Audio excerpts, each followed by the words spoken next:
नमस्कार, एक बार फिर से स्वागत है आपका न्यूज इंडिया में। और राजधानी एक्सप्रेस में बात करेंगे उत्तराखंड की तमाम खबरों की। उत्तराखंड के मुख्यमंत्री पुष्कर सिंह धामी ने सियालसौड़ रुद्रप्रयाग में आयोजित कृषि, औद्योगिक और पर्यटन विकास मेले में प्रतिभाग किया। इस दौरान उन्होंने कहा कि आज 47 करोड़ रुपए की कई परियोजनाओं का उद्घाटन किया गया है। ये योजनाएं रुद्रप्रयाग और केदारनाथ दोनों विधानसभा क्षेत्रों के विकास को सुनिश्चित करने में बहुत बड़ी भूमिका निभाएंगी। 8 लाख से ज्यादा प्रदेश में प्रधानमंत्री किसान सम्मान निधि योजना के तहत किसानों को लाभ मिल रहा है।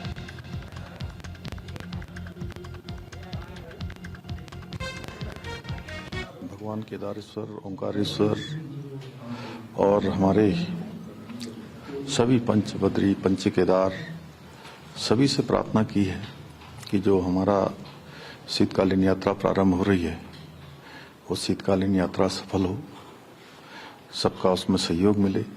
आने वाले हमारे सभी श्रद्धालु, तीर्थयात्री, पर्यटक, उनकी यात्रा भी सुगम हो। जिस उद्देश्य के लिए वो यात्रा कर रहे हैं उनके उद्देश्य उनको प्राप्त हो, भगवान की उनको कृपा बने रहे। और उस निमित्त हम लगातार प्रयास कर रहे हैं कि शीतकालीन प्रवास के दृष्टि से हर सुविधा जो यहाँ हो सकती है वो हम करें, क्योंकि भगवान की बड़ी कृपा है। यहाँ पर जहाँ हमारा अखंड हिमालय है, हमारे ग्लेशियर हैं, वनों से आच्छादित है, पर्वतों से आच्छादित है, नदियों से आच्छादित है, और सूर्य भगवान की भी 12 महीने लगातार कृपा बनी रहती है। जहाँ आज अनेक स्थानों पर धुंध होती है, कोहरा होता है, लेकिन यहाँ पर पूरी तरह से सूर्य भगवान हम सबको जो है अपनी दृष्टि दे रहे हैं। और इधर हत्या का खुलासा कर पाने में बागेश्वर पुलिस फेल है। 16 फरवरी 2023 को पीआरडी जवान का शव मिला था। पीआरडी जवान खुशहाल राम का शव मिला था। उप निरीक्षक बागेश्वर की विवेचना पर कोर्ट ने सवाल उठाए। पुलिस को जवान की संदिग्ध मौत की पुनः विवेचना के आदेश दिए गए हैं। तो जिस तरीके से शब्द मिला है संदिग्ध परिस्थितियों में, उसके बाद ये देखिए अब पुनः विवेचना के आदेश दिए गए हैं। लेकिन ये लोगों का मानना है, स्थानीय लोगों का, कि बागेश्वर पुलिस इस सब के खुलासे करने में नाकाम साबित हो रही है और इसी वजह से इस पूरे मामले की पुनः विवेचना के आदेश दिए गए हैं। क्योंकि पीआरडी जवान खुशहाल राम का शव मिला था, 2023 का ही मामला है, लेकिन तब से लेकर अब तक इसमें कोई भी खुलासा नहीं हो पाया है। पुलिस को जवान की मौत की पुनः विवेचना के आदेश इसके लिए दिए गए हैं, हत्या का खुलासा कर पाने में, क्योंकि अभी तक बागेश्वर पुलिस नाकाम साबित हुई है। 16 फरवरी 2023 को पीआरडी जवान का शव मिला था, तो तकरीबन 1 साल भी होने जा रहा है इस घटना को, लेकिन अभी तक पुलिस की ओर से इस मामले में कोई भी सबूत इकट्ठा नहीं किया गया, कोई भी लीड नहीं मिली है। इसके बाद ये सवाल उठ रहे हैं कि पुलिस नाकाम है।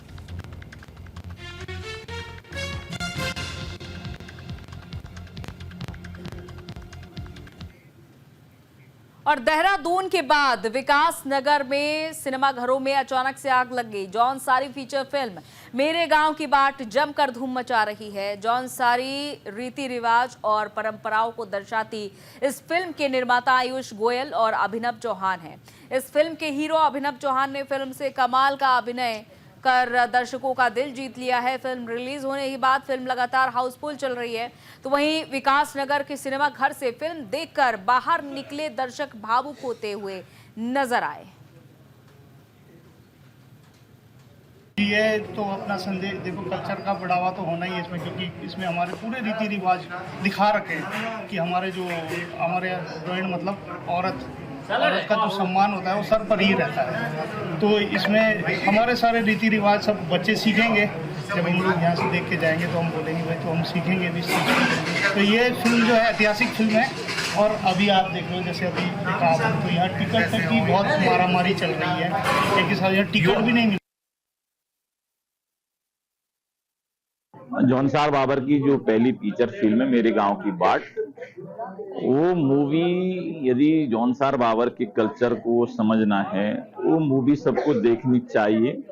और विशेष रूप से जो हमारे जौनसार बाबर के, हिमाचल के लोग हैं, यानी गढ़वाल कुमाऊं के सभी लोगों को मूवी को देखना चाहिए। जैसे मैंने कहा कि इसका नाम ही मेरे गांव की बाट, यानी मेरे गांव का रास्ता।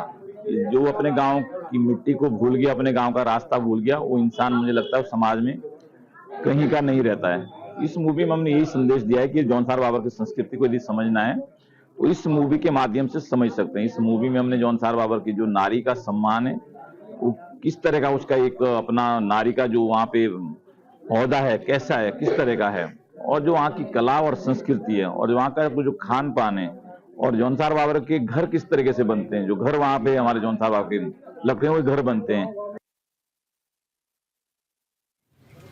इधर उत्तराखंड के चार धाम के दर्शन अब श्रद्धालु शीतकाल में भी कर सकेंगे।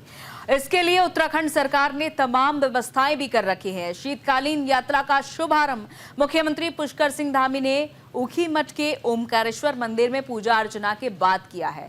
मुख्यमंत्री ने ऊखी मठ में शीतकालीन यात्रा का शुभारंभ करते हुए प्रशासन की ओर से यात्रा के लिए की गई कई व्यवस्थाओं का स्थलीय निरीक्षण भी किया। इस अवसर पर उन्होंने अधिकारियों को शीतकालीन यात्रा में आने वाले श्रद्धालुओं की यात्रा को सुगम बनाने के लिए सभी आवश्यक व्यवस्थाएं सुनिश्चित करने के निर्देश दिए हैं। तो अब ये श्रद्धालु शीतकालीन यात्रा भी कर सकेंगे और उत्तराखंड के धामों का यहाँ पर दर्शन भी कर सकेंगे, धाम जा सकेंगे, और इसके लिए सुविधाएं भी दी जाएंगी, क्योंकि उत्तराखंड सरकार अब इसको लेकर के सख्त नजर आ रही है और स्थानीय लोगों ने मुख्यमंत्री का इसके लिए आभार भी जताया है। तो शीतकालीन यात्रा से आर्थिक स्थिति भी सुधरेगी। जाहिर तौर पर अभी तक पर्यटन क्षेत्र में भी कई बड़े कदम उठाए गए हैं मौजूदा सरकार की ओर से, लेकिन अब सीएम धामी ने जहां ओमकारेश्वर मंदिर में पूजा अर्चना की और इसके बाद उन्होंने ऊखी मठ में तमाम अधिकारियों को दिशा निर्देश दिए हैं कि व्यवस्थाएं सुधारी जाएं और ताकि श्रद्धालु शीतकालीन यात्रा भी कर सके चारों धाम की।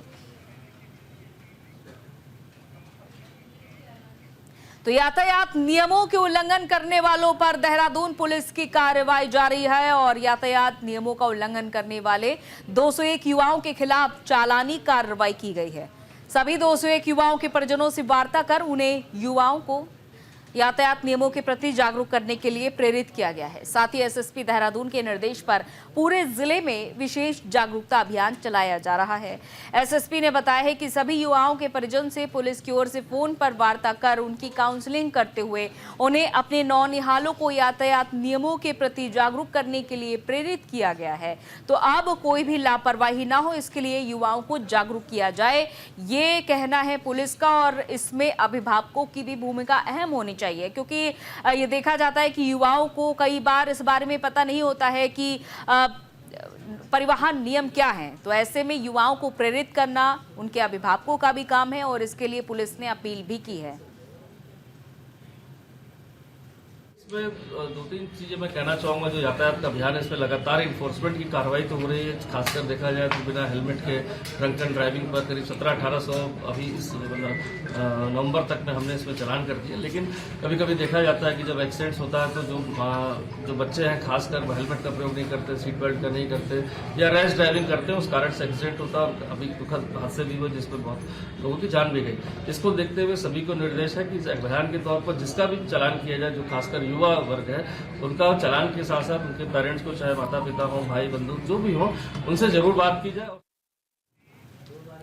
और उत्तराखंड में 38वें राष्ट्रीय खेलों को लेकर ऊर्जा निगम ने तैयारियां शुरू कर दी हैं। राष्ट्रीय खेलों में बिजली आपूर्ति बाधित ना हो, इसके लिए ऊर्जा निगम की तरफ से टीमें गठित की गई हैं।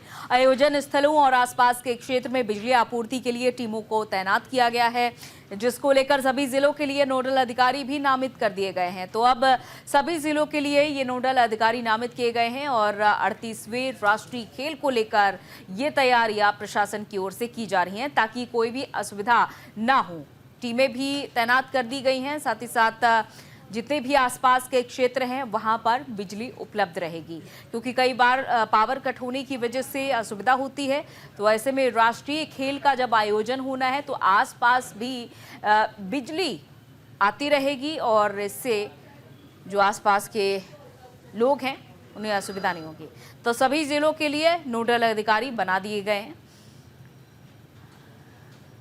तो 38वां राष्ट्रीय खेल जिसका आयोजन होना है और इसके लिए ऊर्जा निगम की ओर से टीम भी गठित कर दी गई है। आयोजन और आसपास की जितनी भी जगह है वहां पर बिजली लगातार उपलब्ध रहेगी, यानी कि पावर कट नहीं होगा।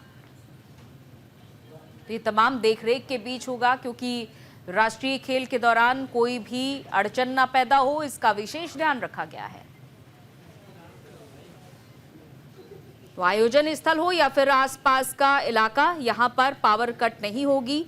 बिजली सुचारू रूप से आती रहेगी और ऊर्जा निगम की ओर से इसको लेकर ये निर्देश तमाम अधिकारियों को दे दिए गए हैं कि आपको आसपास के क्षेत्रों का खास ख्याल रखना होगा, आयोजन स्थल का भी ख्याल रखना होगा, लेकिन आयोजन स्थल के आसपास के जितने भी क्षेत्र हैं वहां पर भी पावर सप्लाई रुकनी नहीं चाहिए बिजली की।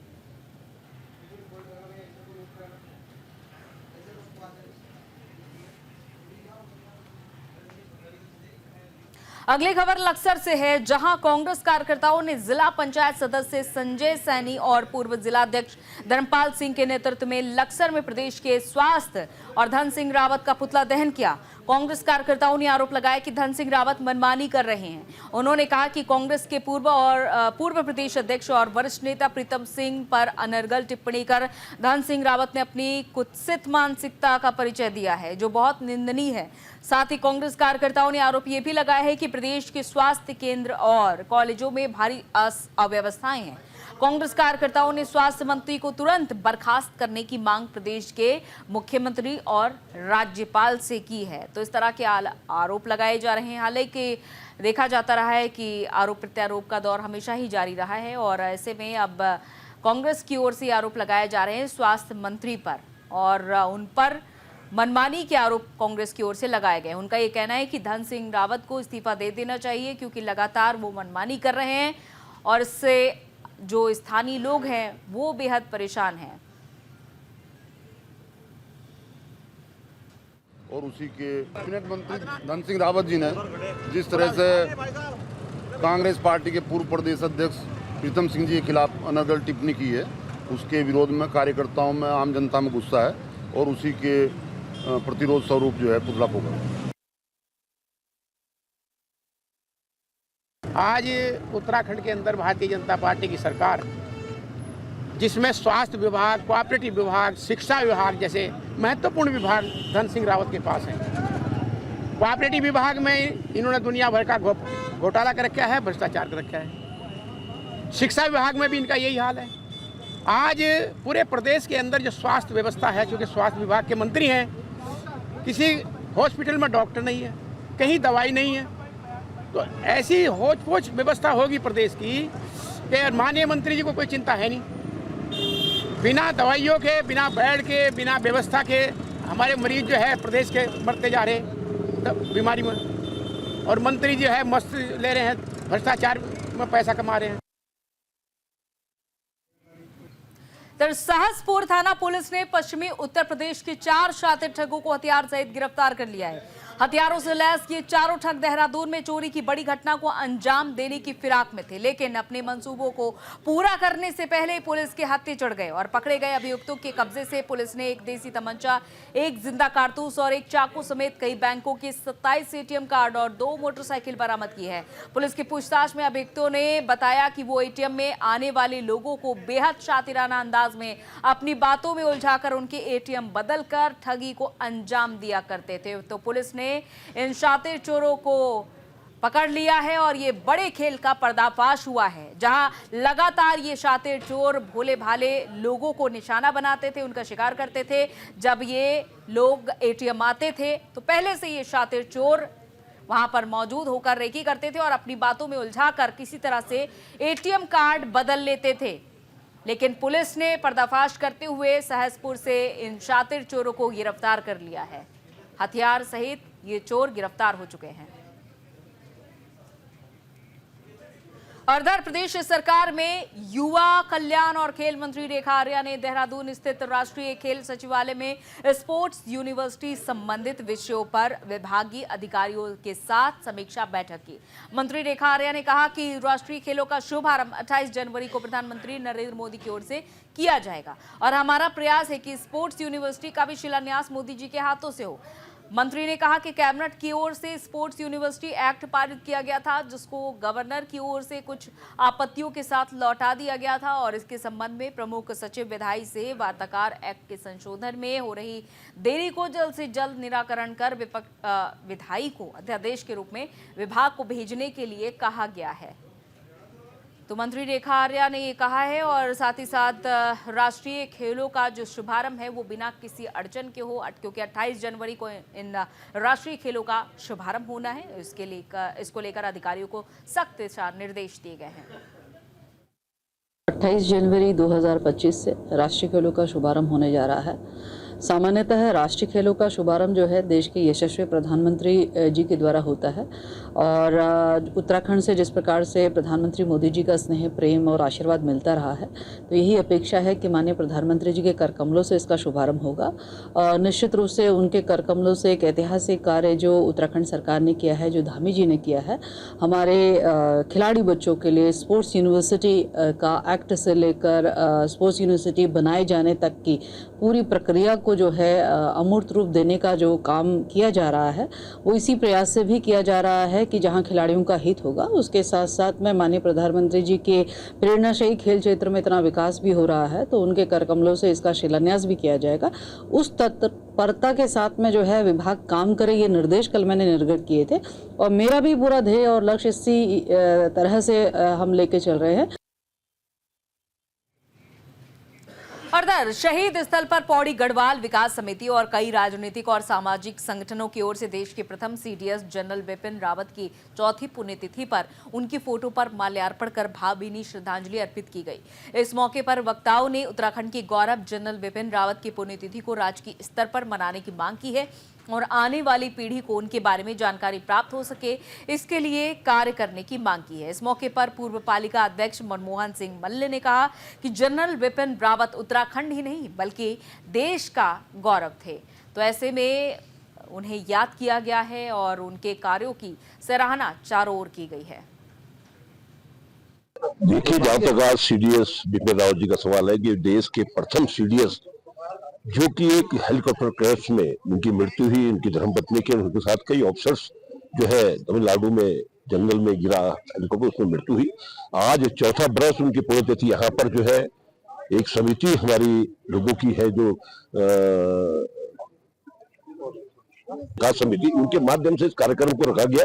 मैं समिति के सभी सदस्यों को बहुत बहुत धन्यवाद देता हूँ। कम से कम उन्होंने एक अच्छी सोच के साथ जो है बिपिन रावत जी का यहाँ पर पुष्पांजलि दी और ऐसे व्यक्ति जिन्होंने इस देश की कमान संभाली, जनरल बने, उसके बाद जो है प्रथम सीडीएस बने। देखिए, आज हमारे जो सीडीएस हैं बिपिन रावत जी, उनकी चौथी पुण्यतिथि है और उनका जो उत्तराखंड राज्य का जो उन्होंने नाम रोशन किया और पूरे देश के लिए जो उन्होंने कार्य किया है वो कभी भुलाया नहीं जा सकता। और ऐसी शख्सियतों के लिए कम से कम उत्तराखंड राज्य को तो एक ऐसा इस दिवस पर कोई ऐसे कार्यक्रम आयोजित करने थे जिससे हमारे जो आने वाला युवा है और जो हमारे आज के छात्र छात्राएं हैं उन्हें कम से कम ये तो पता लगे कि कैप्टन सीडीएस जो बिपिन रावत है उनका क्या योगदान रहा है इस पूरे उत्तराखंड के लिए और पूरे देश के लिए। ये आपने बहुत अच्छी बात की। जैसे आप सभी जानते हैं कि 4 वर्ष पूरे हो चुके हैं जनरल बिपिन रावत जी की शहादत को, प्रथम सीडीएस रहे। और जहां तक सवाल है पहाड़ का, हम सभी जानते हैं कि पहाड़ में हर परिवार से शिक्षक और फौज में व्यक्ति हमेशा से रहा है। आप यदि जनरल रावत साहब की फैमिली को देखें, जनरेशन से उन्होंने सेवा की है। उनके पिताजी लक्ष्मण सिंह जी भी बहुत बड़े ओहदे से रिटायर हुए। तो हाँ, ये बहुत अच्छा क्वेश्चन है कि यदि इस प्रकार के आयोजन को यदि सरकारी स्तर पर कराया जाएगा तो ना सिर्फ इसकी एक एजुकेशनल वैल्यू होगी पर साथ साथ हम एक मैसेज भी समाज को दे पाएंगे। और उत्तराखंड में नगर निकाय चुनाव नजदीक आते ही राजनीतिक मैदान में हलचल भी देखने को मिलती है, जहां राजनीतिक पार्टियां एक दूसरे को घेरने में लगी हुई है और महिलाओं के आरक्षण देने के वादे और टिकट वितरण पर बीजेपी और कांग्रेस के बीच का ये विवाद इस चुनावी घमासान को और तेज कर रहा है। दोनों दलों के नेता महिलाओं के मुद्दे पर अपनी पार्टी के पक्ष में तर्क दे रहे हैं, जिससे चुनावी पटल पर ये एक अहम मुद्दा बन चुका है, जहां पार्टी के जिला प्रभारियों और चुनाव प्रभारियों की बैठक आयोजित की गई। बीजेपी के नेताओं ने कार्यकर्ताओं से चुनावी तैयारी में जुटने का आह्वान किया। पार्टी ने विधानसभा चुनाव में मिली जीत को नगर निकाय चुनाव में भी दोहराने की उम्मीद जताई है। बीजेपी के वरिष्ठ नेत्री प्रियंका अग्रवाल ने कहा है कि हमें विपक्ष से नहीं बल्कि अपने पुराने चुनावी आंकड़ों से चुनौती मिल रही है और हमें इस चुनाव में जनता का विश्वास भी जीतना है। मैं सबसे पहले धन्यवाद करना चाहूंगी कि इस समय चुनावी दलदल एकदम चल रहा है, हलचल मची हुई है। उसमें कांग्रेस जो एक बयान दी थी प्रियंका गांधी जी ने कि लड़की हूं लड़ सकती हूं, वो जो ये बयान है ना वो हवाई साबित हो चुका है और महिला हर एक क्षेत्र में आगे है, लेकिन कांग्रेस जो 33% के आरक्षण की बात करता है ना उसमें आगे नहीं है। अगर आप आरक्षण दे रहे हैं, रिजर्वेशन आप एक तरीके से दिए हैं, तो उस चीज को होना चाहिए, साबित करना चाहिए आपको। और मैं आपको एक चीज और बताना चाहूंगी, आपने भारतीय जनता पार्टी की बात करी तो उनकी एक सांसद जो हैं वो लक्ष्मी जी टिहरी से, वो संसद तक पहुंच चुकी हैं। तो क्या महिला हर क्षेत्र में आगे नहीं बढ़ सकती है? उनको ये चीज का पता होना चाहिए कि महिला भीड़ बढ़ाने के लिए नहीं है, महिला हर एक क्षेत्र में आगे बढ़ रही है। चलिए इसी के साथ राजधानी एक्सप्रेस में फिलहाल इतना ही, इजाजत दीजिए, नमस्कार।